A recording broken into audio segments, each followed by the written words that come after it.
Hello and welcome to another drawing video. Today I wanted to discuss drawing on a black surface. This is your basic Canson pastel paper, and I cut it to a standard size, approximately 10 by 13 inches. What we are going to do is draw this glass. The materials I'm going to use are as follows. I have a General's white charcoal pencil, and I have a white Prismacolor pencil,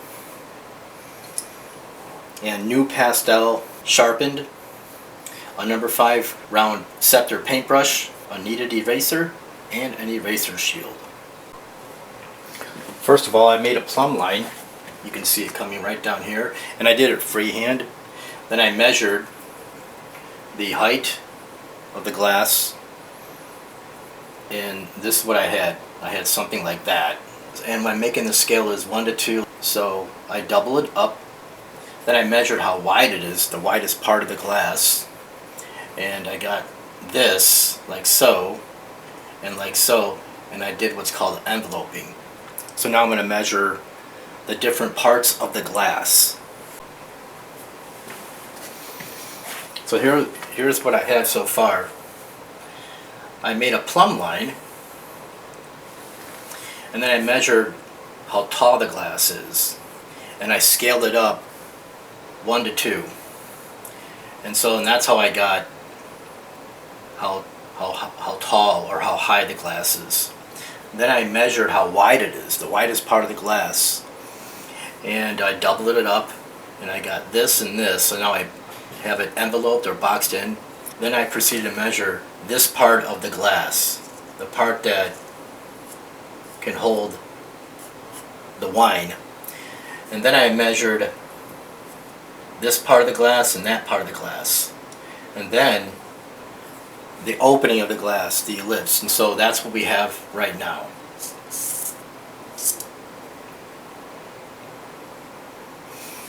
So what I can do is just start drawing away, and let's do it.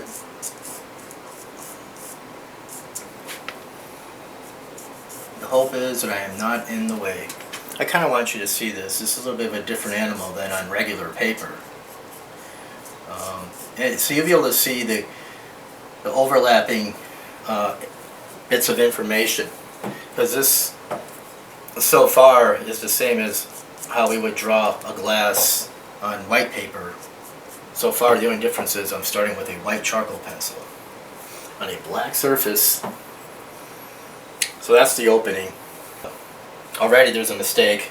I won't edit that. What I'm going to do is show you what it is. The glass itself is wider down here than it is up here. And so what I'm going to do is just taper this in like that. Notice how I didn't really measure that part, I just kind of eyeball it. So I'm doing that. And I just was really gung-ho with getting the ellipse in there. You know, you can actually hold off on the ellipse of the opening of the glass and just kind of come in over here like this. And I'm getting the shape of the glass by looking at the actual reference. And again, you know, we can implement the Charles Bargue method of using angles. And I recommend like coming in and doing one side of this symmetrical object. And so the symmetrical object is the same on one side as it is on the other, established by this midline or axis. Also, we've called that the plumb line. So I recommend when you do symmetrical things like this, first work out one side. And if you have to measure the thickness of this bottom part of the glass, do so. I didn't. And I have something like that. And like this part, I didn't have to really do it. You know, I was going with a gusto too quickly, I think. And let's see. So we have something like that. Squint to get the shape that you are trying to render. Now I'm going to come in and make sure that there's no tipping on the other side in relation to the first side that I drew. So you see how this has to be the same as this. And so like from here to here, it has to be the same from here to here. And it doesn't look like it is. So we have to, finagle it until it actually makes visual sense. And notice how I don't even press hard. Just gently applying my marks and coming here like that. And it looks like this thicker part of the glass, this fat part of the glass, is the same as how wide this part of the glass is. And so we have that. So that's pretty much our glass. I think that cleaning it up is in order, and so we're going to do that right now. I imagine that the beginner will have a lot of erasing to do. And although I'm not a beginner, I sometimes feel like I am.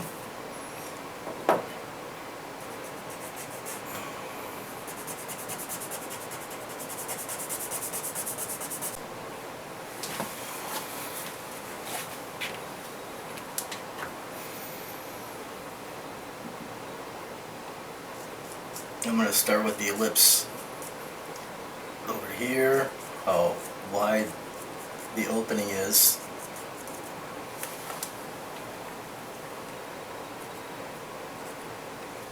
The thing about the ellipse is it's difficult. So like instead of erasing, I'm just going to kind of like tentatively put it in there. And I did measure it and I sort of erased my mark. Now down here, I think that just by eyeballing it, I'm going to make this ellipse more big. The reason why is there's something called the horizon line. The horizon line's going to be equal to my eye level, which is somewhere over here. And so as the ellipse is closer to the eye level, it's more of a line. So you have something like this. So here, let's say this is my eye level, or the horizon line. So you're going to have like a flat line here, but then as you come down, these ellipses become more pronounced like that. See that? They become more closer to a circle.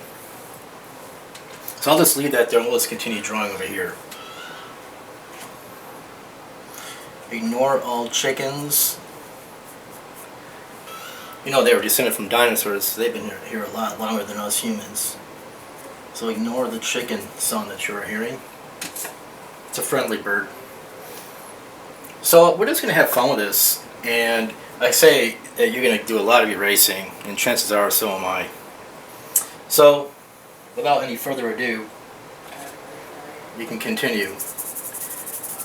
With the brush, you can soften up your blows like this.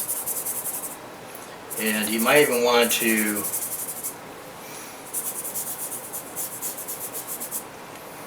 come in like so, to where there's a kind of a white glow to the actual glass, but there's a preservation of the dark area surrounding the glass. And so, I can even get rid of this, some of this. We can get rid of some of that later, like that. So you're going to constantly have to clean up.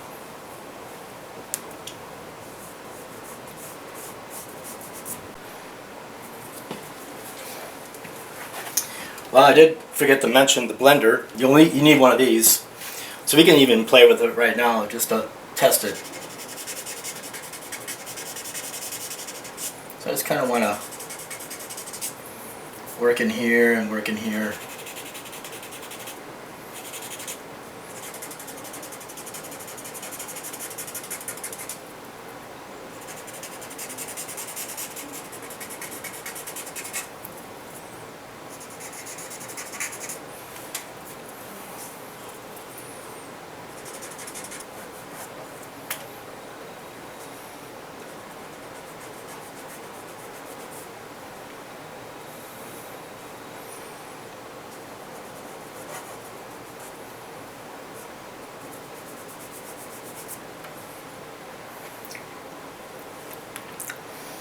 The idea is to be very receptive, meaning that you're observant. You're looking at what you're drawing. This is one of those drawing what you're seeing exercises.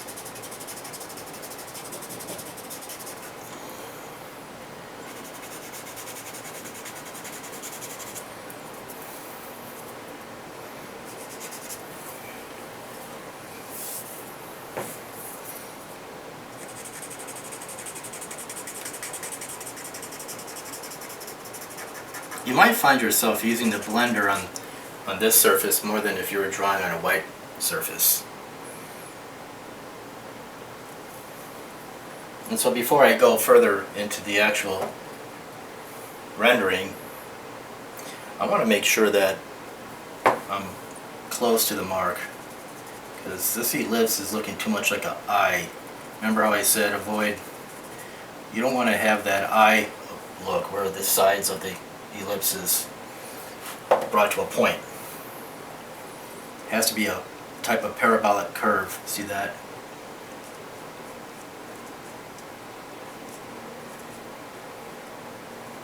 Sometimes using what's called a broken line, you know, like the dash or dotted line, is advantageous for doing something like this.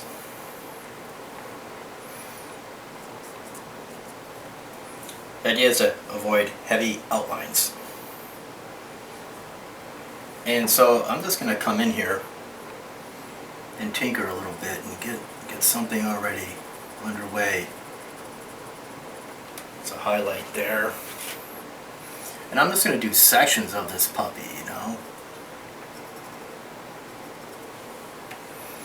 Now, I also encourage you to allow sections of your subject to kind of disappear. You don't have to have a hard outline. Like if you squint, this almost is gone, and there's just like this very thin line like that, and then there's this lit up area like that. Allow that to be what it visually is telling you. Just allow it to be. Already it's beginning to look kind of transparent, is it not? We just started. I think that the whole game is to know where to put your marks and not have to always retract or redact your marks. You know, I have to erase because it's not where it's supposed to be. Avoid that. Know where you have to go. That's why we use the Charles Barg method. We enveloped everything in. You know, we did the measuring to get that box, and then we put this inside the box, and it works pretty darn good. And as you get really savvy with your drawing skills, and you get better at this, or you move into painting, you'll always be able to fall back on what I'm showing you. You'll be able to double check your marks. Like, you'll be able to do things just off the cuff, and then you can pause a minute and say, you know, that looks kind of odd. Oh, let me go and do the sighting and measuring technique. Oh, okay, that part's a little bit too big, or whatever. And that's how it's going to happen, folks, as you progress. I'm having a problem with the ellipse. You know, I'm not going to lie, I have a problem with drawing ellipses. They are not easy. And I don't fake it till I make it. I don't like something, I have to fix it. I highly recommend you do the same. You know, we want to get things done yesterday. And that's what they say in the illustration department, you know, I need that yesterday, you know. Illustrators have to work that rapidly.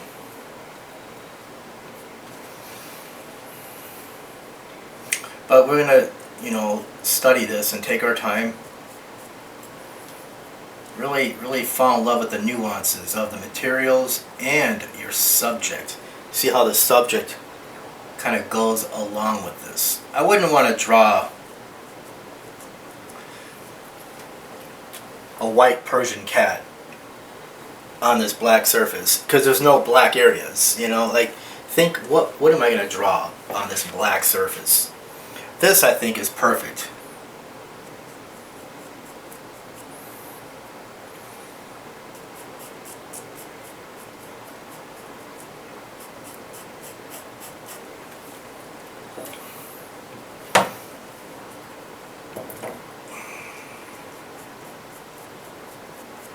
doing a little hatching where I'm going down. I'm going downward. See that? And that's what I see, folks. That's what it looks like in the original, and I'm gonna go back in here.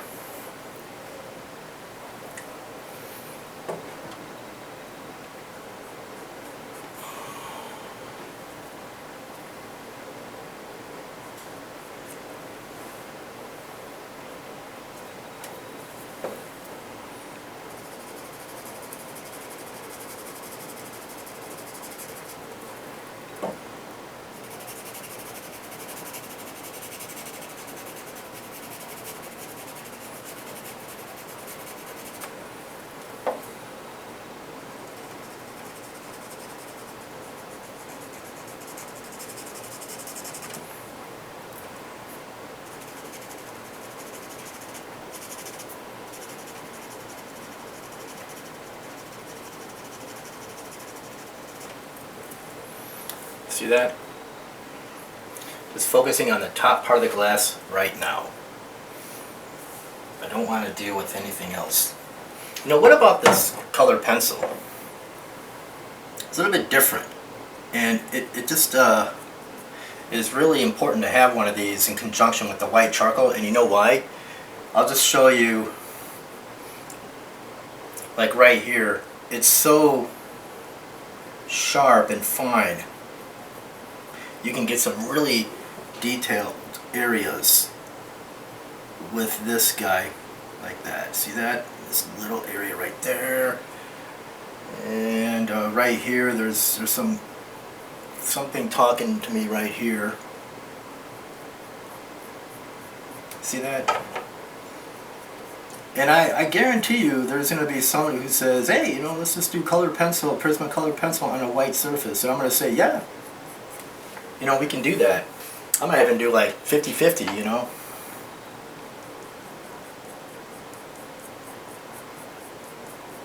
You know, and you could get familiar with the materials like this.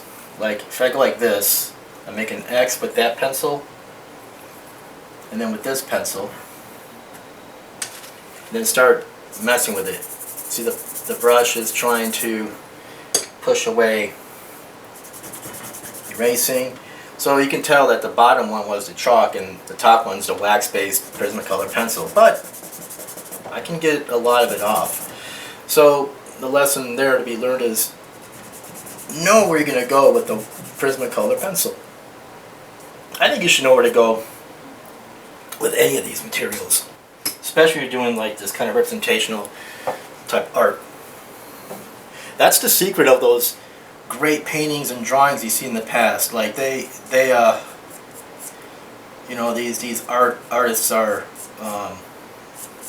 they do a lot of preparation, a lot of research. Now I kind of like how that Prismacolor pencil is working. You know, you can have a technique like this. Like we can come up with a system here. What I could do is use the white charcoal pencil. And I could indicate, like right here, there's a shape that's going to be filled in. Now I'm going to indicate right here another shape that's going to be filled in. Like that. So you can indicate your shapes like that. Here's another shape that needs to be filled in.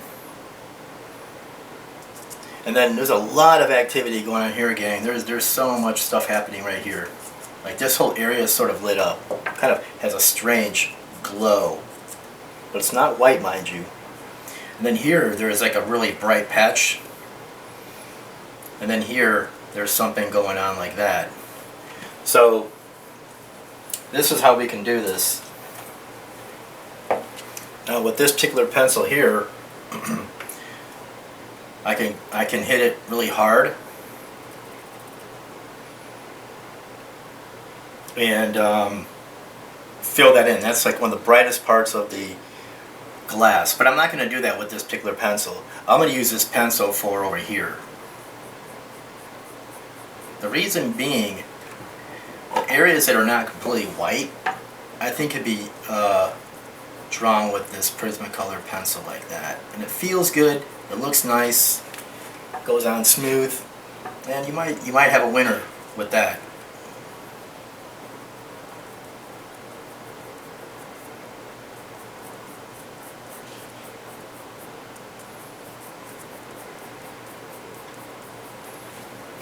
See that? And I'm just doing this part of the glass right now. We did this part, now we're going to move to this part. I'm going to probably go back and do more on this part. I'm squinting now, trying to get some interesting little details. Like that.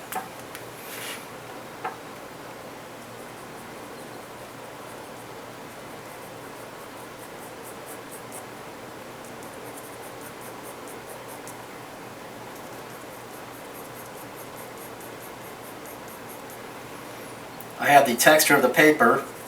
You can kind of see it. You know, you could also use the back of this paper. That's more smooth. That's up to you.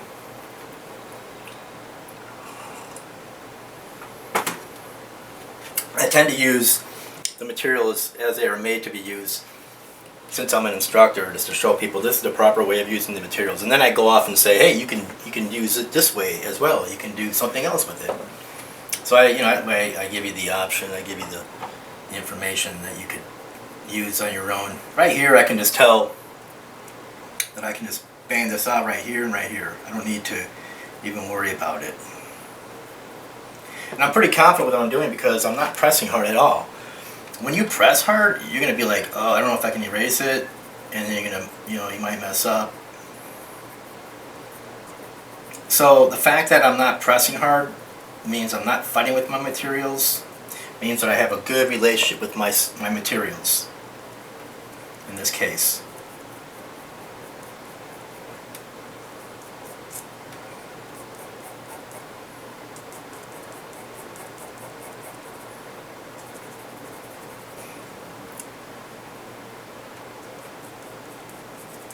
So now I'm using the Prismacolor pencil. Who would have thunk it?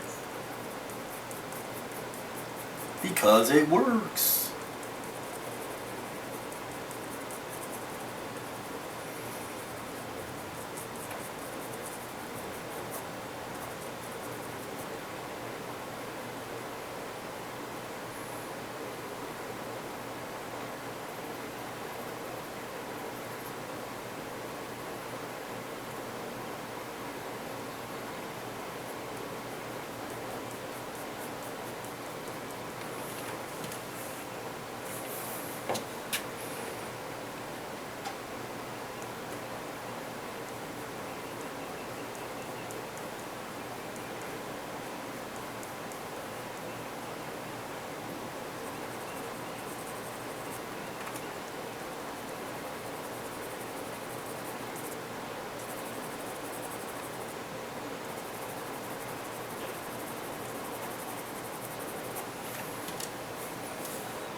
This support stick is really helping. Notice I'm holding the pencil at an angle. I seldom go like this directly at a 90-degree angle to the thing.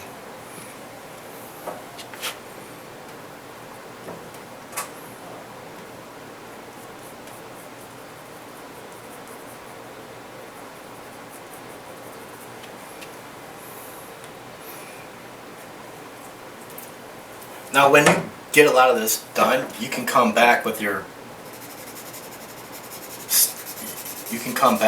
tortillon.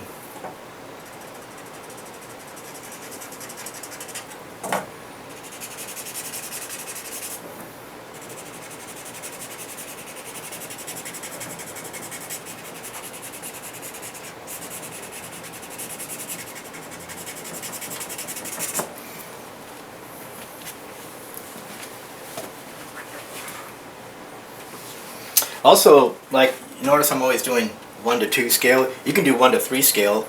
You measure, like, say the height of this, and you go 1, 2, 3.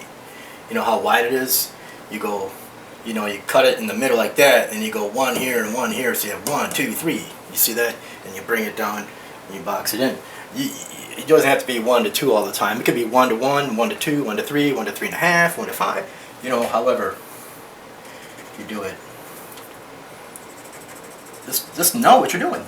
That's what my videos are about. Just showing you, giving you a way to approach these things.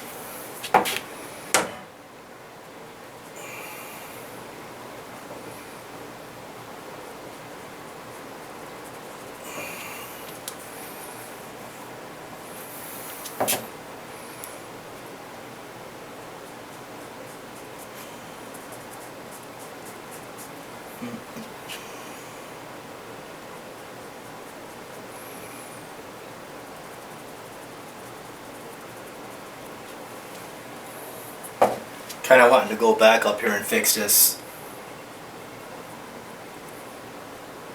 Remember, I'm not faking it till I make it. You know, if I see something I want to fix, I'll just fix it. It's like I'm not gonna say, oh, I did that area, I'm done, even though it looks a little bit off. I'm moving on to the other area, and that's all there is to it. You can do that. You can go back to all the areas, but then go back and do a second sweep. You know, that's what I'm saying. You know, you don't have to finish it and then go down. You might be able to do some of it and go down and go back up. But the idea is, be aware of what you're doing and know whether or not it's what you want. And then if it's not what you want, fix it.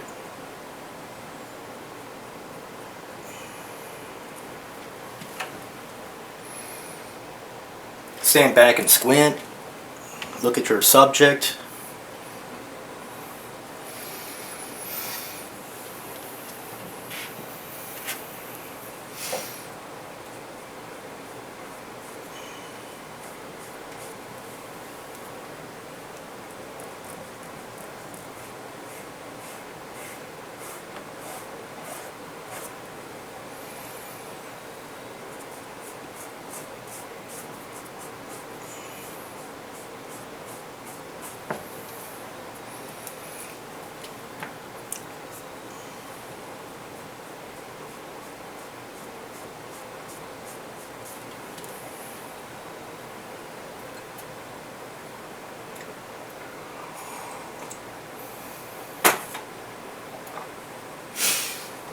Now you could venture and say that you could venture to say just do the highlights first.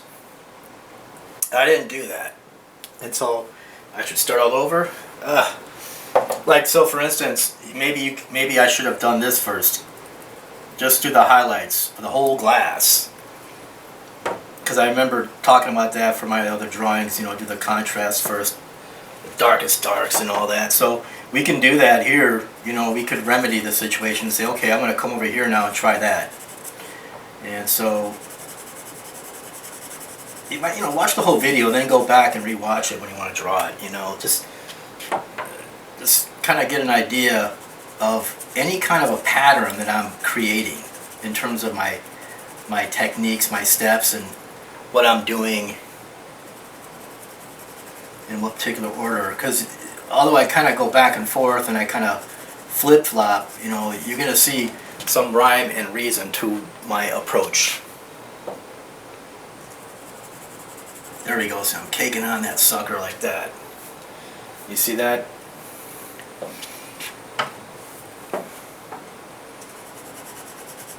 To the novice, it might be, hey, it's done, you know. But to us, we know better. It's far from done.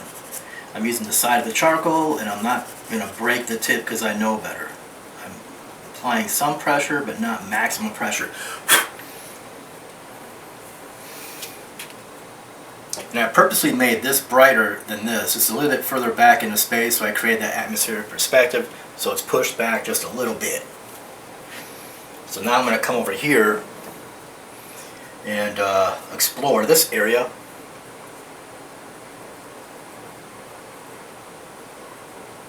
And what's really cool is this has the shape of the spotlight that I'm using to hit this thing. And what's really interesting is that shape is double. And I think what's going on is something really, like, it's something to do with the shape of the spotlight, and also like the shape of the glass. It's something that maybe I should research more. But I know it looks like there is an 8. I mean, that thing is there. There is an 8.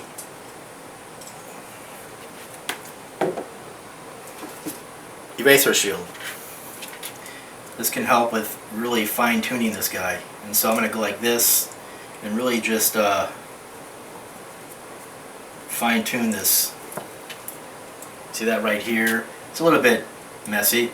So I hope my face is not in the way. I have to get in here, people.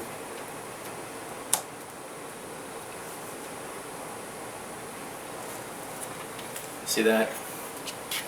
You really want to take advantage of your materials. Use your equipment. And the best thing is to pull it out, put it next to you as you draw. Don't dig in your art bin while you're actually drawing, because you'll be like, nah, I'm going to fudge it. I don't need it.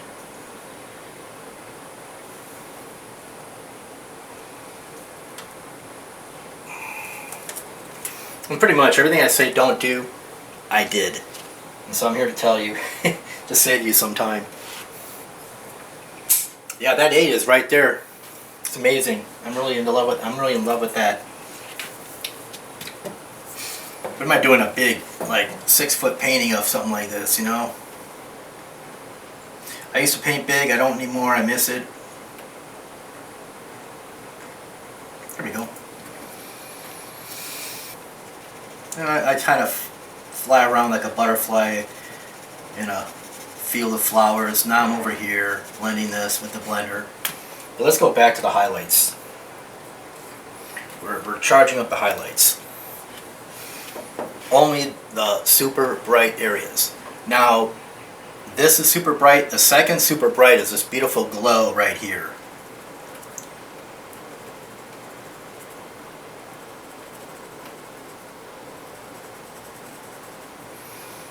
Constantly looking at the subject matter.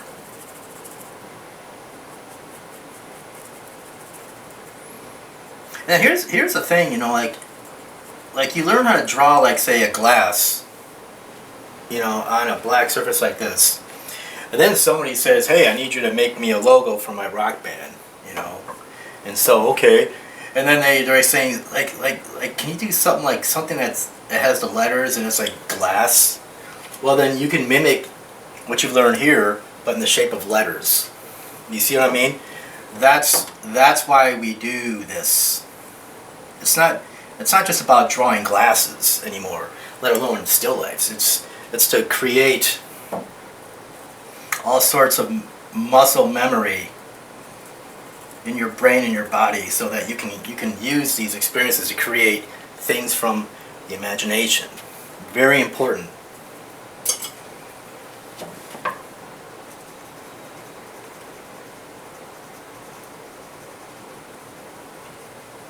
So this is really something. I like that glow. That part of the glass is glowing.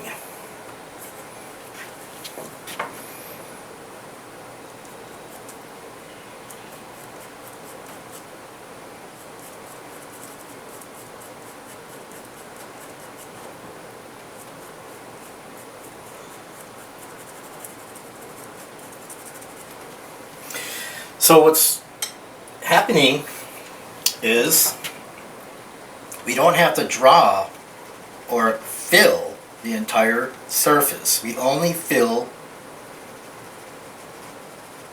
the part that is lighter than black. And I'm actually going to use the device of extreme contrast of value by not making this any lighter than what it is. Because if you look at the real subject, this is not a 10, which is equal to black. It's like a 9.5. But I don't care. I want it to be black because I am making a work of art. And I want it to have that distinct sense of a very clean crystal glass. If there's a glow, if there's like a film, maybe it's dirty. And I don't want to imply that my glass is dirty. So now you might want to do all that, you know, and it'd be fun to actually draw a dirty glass, you know. It'd be fun to, you know, do a painting like this with wine in there. There's a lot of things to do, and right now we're just drawing this glass. Like so. See that? It's getting there. Now I probably want to do this with a blender.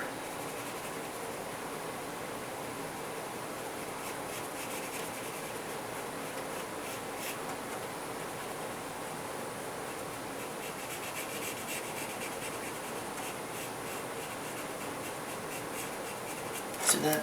There we go. And, you know, I kind of want it to be more clean than that. I can't help but think that it's a little bit incomplete. As I use the side of the pencil, I'm sharpening it simultaneously while I draw.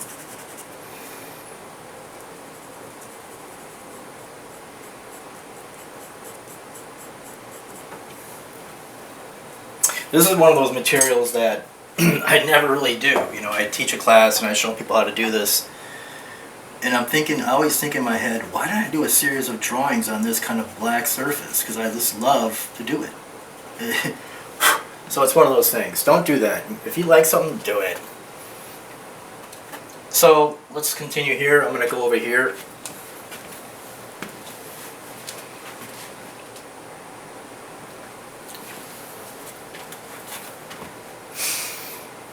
And again, I'm just doing the brighter areas.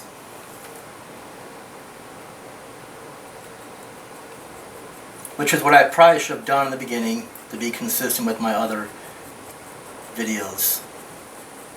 Maybe like that. And there's a lot of light just bouncing around in there.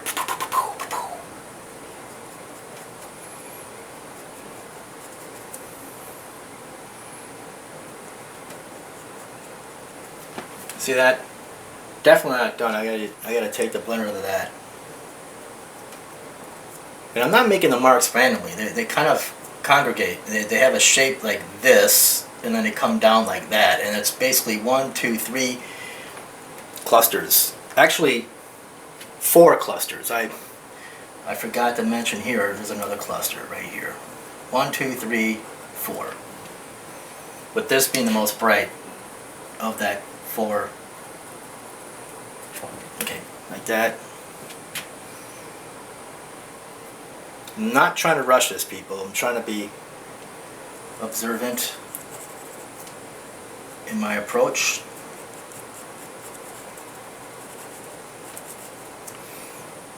And even when you get into your personal art style, where you're creating from the imagination, or even you're doing abstract art, you might get into an art block.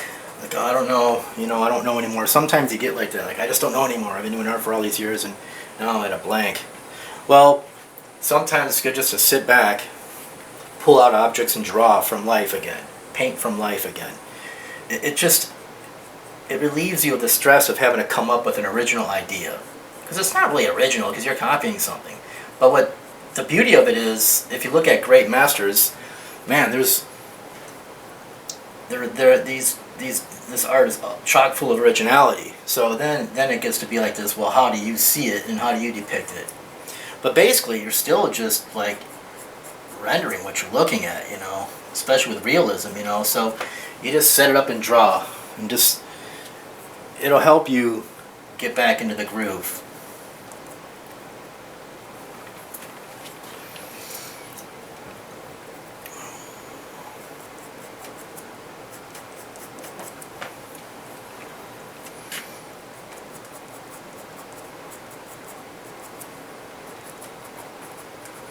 So you see how we're doing that? Those are the brighter areas. I kind of got a little bit ahead of myself, so I have to go back and fix it up.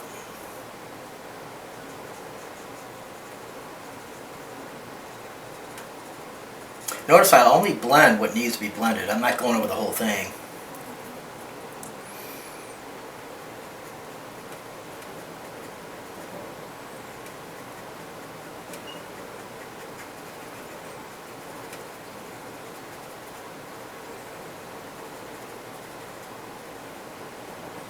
I also think if you really know what you're doing, like let's say you do like 50 of these things, you know, 50 drawings on this black surface, you know, you're gonna find that if you go back and do the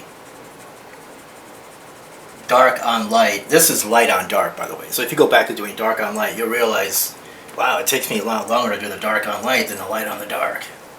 At first, it might be longer to do this because this is unorthodox. So you're always erasing and starting all over. But the moment you get familiar with these materials by doing this several times, if not 50 times, is that you'll go, wow, this is half the work, you know. And the reason why is all these dark areas, which constitute the black surface, and now part of the subject, is done for you. That work is done. That's the theory behind this as well.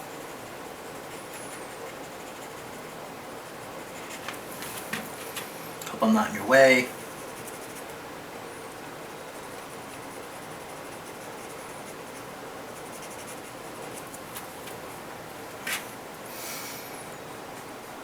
I might have to do some fixing up here. There's like consecutive rings going around here like this, and I kind of ignored that. Pay attention to your subject, people.